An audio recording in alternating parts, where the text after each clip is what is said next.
Assalamu alaikum yan uwa, barkamu da sake saduwa a wani sabon bidiyo da zamu nuna muku yadda ake yin claiming na X token, ma'ana X empire zuwa exchanger kai tsaye, ma'ana zuwa Bitget ko Bybit.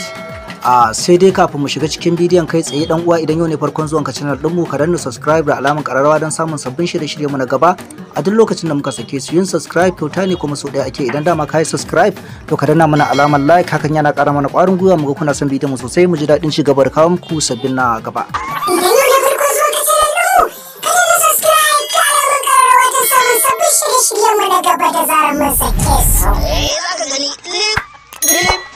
To bari mu shiga cikin bidiyon.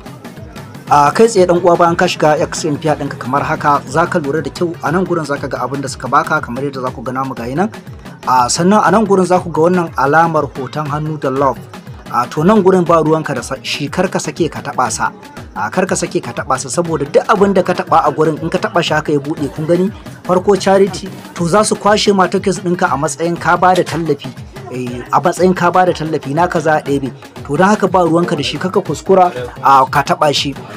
Sai abu na gaba shine, idan ka duba daga nan ƙasa zaka ga OKX exchanger, akwai Bybit, akwai Bitget, akwai EB exchange, akwai on-chain. To a duk wanda yake Najeriya kar ya amfani da OKX, saboda OKX sun riga sun tashi daga Najeriya.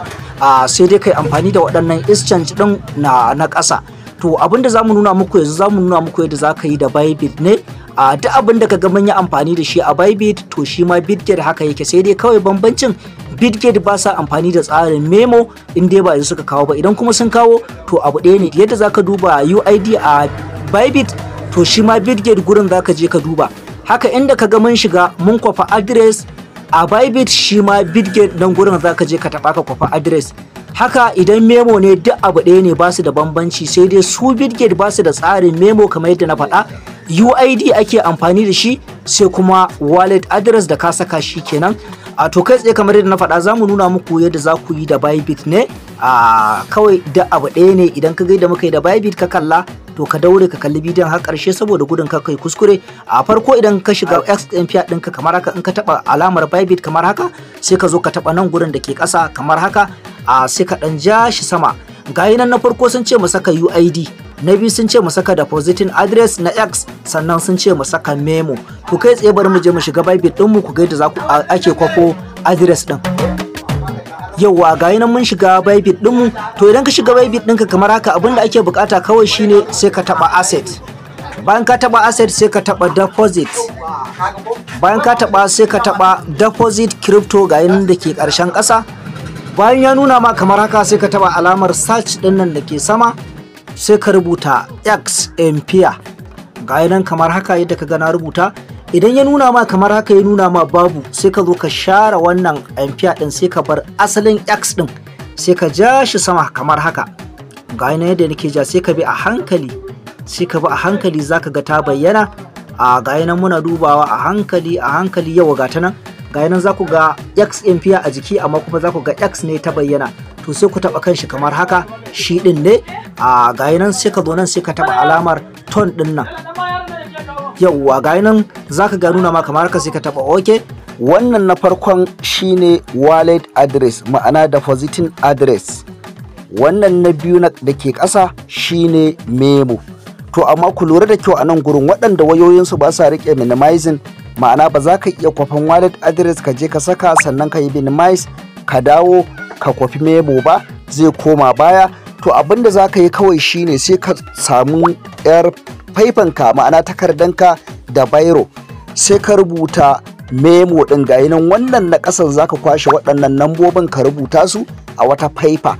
Za mu je kuma yadda za ku ga mun nuna muku yadda za ka kwafi UID, shi ma sai ka kwashe UID ɗin ka rubuta sa. Ka tabbatar ka bambance memo da UID a wajen rubutunka. Wajen memo ka rubuta memo, sai ka rubuta nambobin a wurin, sannan wajen UID ka rubuta UID, ka rubuta nambobin UID din a wurin. Abinda za ka yi kawai shine, bayan ka kwafi wannan wallet address din ka kwafe sa kamar haka, gayi nan inda in na taba za ku ga gayi nan yana yin kwafi, gayi nan yana yin kwafi. Ka taɓe sa fiye da so biyu, ya kai daga 3 zuwa sama, saboda gurin kar kai kuskure, ka tabbatar ya kwafi daidai. Kawai kai tsaye dama kamar yadda na faɗa, ka rubuta UID ɗinka, ka rubuta memo ɗinka, to kawai idan ka je ka yi pasting na wannan wallet address ɗin memon sai ka shigar da su a rubuce, ka rubuta su ɗaya bayan ɗaya.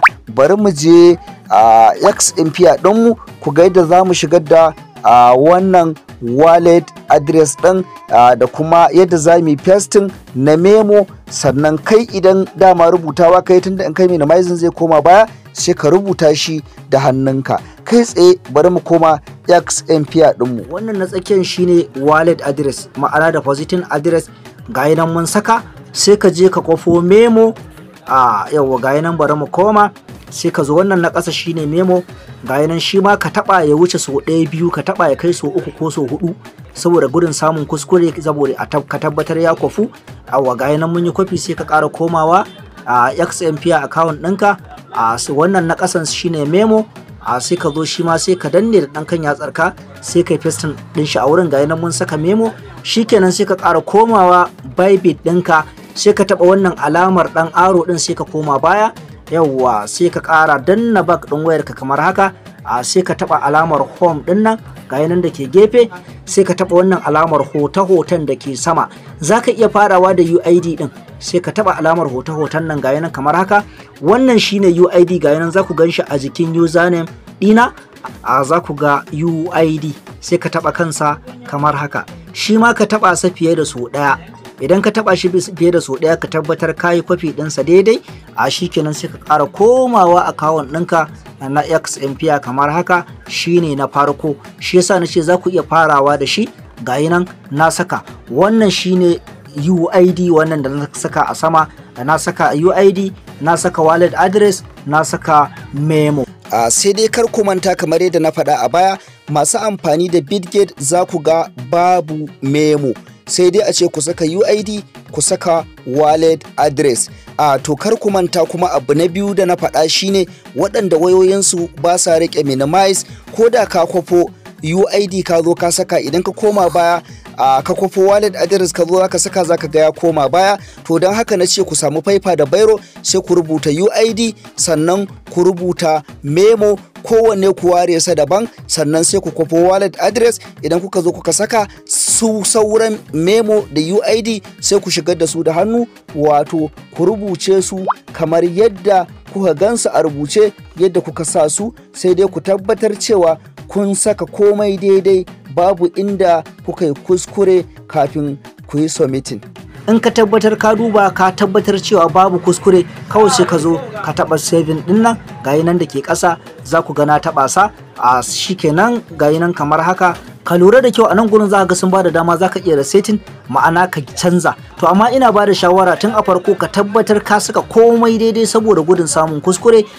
Saboda ba a buƙatan ka je ka ce za ka canza wani abu. Wannan shine a takaice yadda ake yi. Dan uwa, kar ka manta, idan ka samu wannan bidiyon ka daure ka yi shiya zuwa wasu group din da yan uwa da abokanka, saboda su ma su ga yadda za su cire nasu, saboda kasi kuskure. Allah ya sa mu dace baki daya. Sai mun haɗu a bidiyo na gaba da zamu nuna muku kuma yadda zaka sai da X tokens ɗinka a kasuwa a ranar 24 ga wata, da zaran ya shiga kasuwa.